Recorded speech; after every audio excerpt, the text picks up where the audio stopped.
Well, hello, hello, hello. It's Vegas Paulie C, and I am with Stephanie Rosenthal, who is Ace Rosenthal's daughter and Jerry Rosenthal's daughter from the movie Casino. And this is really, I don't want to get too emotional. I'm getting emotional again. It's really exciting for me because I watched that movie 30, 40 times, and in the movie you're the little kid and you stick your tongue out at James Woods, I'm not going anywhere. You shut up. No, you shut up. And it's very funny. But I wanted to talk to you, of course, about growing up in Las Vegas. And you lived in that house over there by the golf course. Right. With your dad, who was absolutely a genius. And I had asked you earlier about his upbringing, and you told me that he grew up in Chicago. Right. So take it from there. Tell me about your dad. So he was raised in Chicago. Okay. He did not like going to school. And so he just skipped high school and decided to go to the horse races. And then the word got out that he was the guy to go to if you wanted to get the inside information. And so the big guys, so to speak, found him and started, consulting with him and asking him, like, how do you do this? How do you do that? And who should we pick? And those kinds of things. So he started gambling at the horse track, and then from horses he went into sports and did a lot of basketball, football, boxing, all types of different sports. And then my understanding is they kind of looked at him as the expert, and then they needed someone to run the operations out here in Vegas. Right.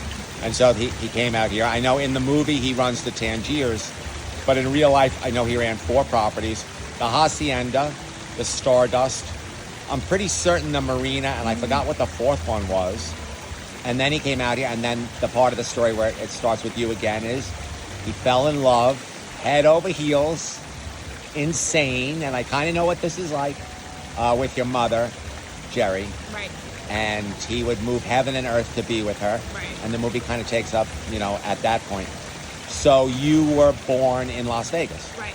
And you were a very small child here. Mm-hmm. In that house, in that movie. Uh-huh. And you told me earlier, of course, I asked you, did you know Tony the Ant Spilotro? I did. And he did come over your house. Right. And you know Oscar Goodman, the Right. lawyer. Uh-huh. I said to Stephanie, you know Oscar Goodman? He's like, yeah, that was my father's lawyer. I didn't realize, I knew that he was Tony the Ant's lawyer, but I didn't realize he was also your father's lawyer. Yeah. But back to you, because I talk too much. Tell me about your childhood in that house. Some of your memories maybe of your father or of, Tony the Ant, or even Oscar Goodman, who's still here and speaks at the Plaza every 6 weeks. Tell me about that. Well, I had a great childhood. Spent a lot of time in the casinos. Oh, you did spend a lot of time. Okay, so you went to the Stardust? Yes. And riding around in a golf cart with my brother. Okay. We had somebody following us. Didn't know who it was, but now I know it was a security guard. Okay. But we just teared through the casinos, raiding the candy stores and playing all the games that we could. Circus was a big one. Oh, okay. So didn't really have a clue what my dad did there, but just knew that I got to go run around in a golf cart, and cause trouble. And so your whole childhood was like a lot of fun. Great. I had the best childhood. You ran around the Stardust and, of course, Circus. And Vegas in those days was a completely different town, right? Right. Did you ever go to Piero's? Yeah. Because I think that was the big restaurant back then, right? Yeah, my dad and Freddie are pretty tight. Oh, that's right. Freddie Glusman. Right. Do you know him too? Yeah. Oh, you are really dialed in. Yeah. And we're going to go to the Mom Museum later, which is going to be exciting. And how old were you when you left Las Vegas? What school what grade did you go through here? So when I was 10 years old, we moved to California for my swimming. What grade were you in then? 5th grade. You were in 5th grade and you left here. And your dad went with you to California, Right. to Los Angeles? To Laguna Beach area. Okay, Laguna Beach. Yeah. Super cool. And your dad, still, according, in the movie, he still was picking things and still, Yep. Involved in sort of the sports consulting. Because Right. he was a shark. Yep. Now, in this day and age, and this is why, you can never, ever think about a man through the prism of time.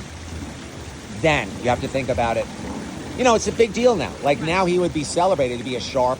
He'd be down at the Circa. Right. They wouldn't have been chased by the FBI. They wouldn't be looking at him askance. They wouldn't call on him to testify on whatever. He wouldn't have had a problem with this, that, and the other.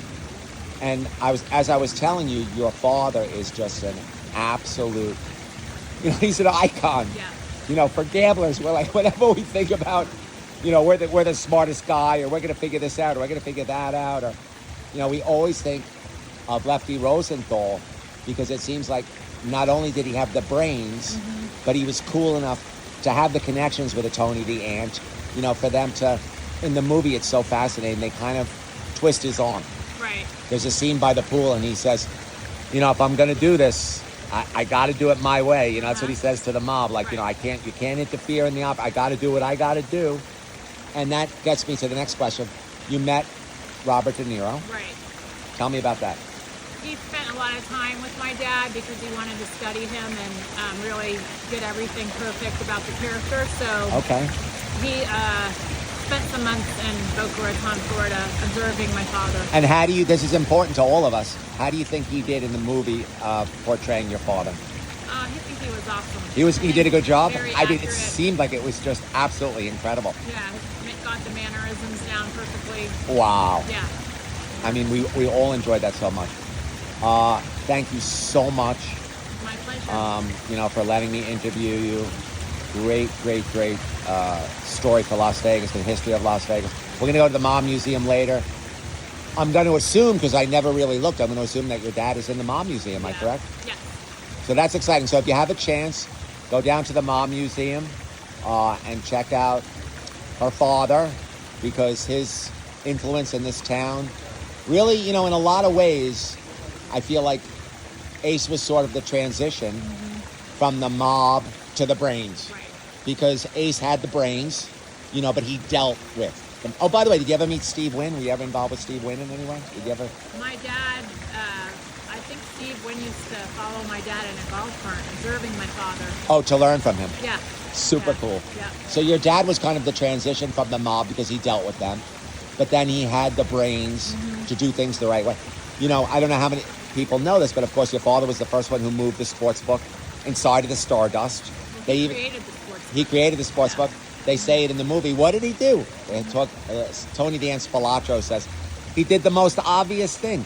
He took the sports book and he put it into the hotel casino. And for a lot of years, the Stardust was the sharp casino. They were the first people to take action on Sunday night at 8 o'clock. They set the lines. Now, of course, it got knocked down and it's Resorts World.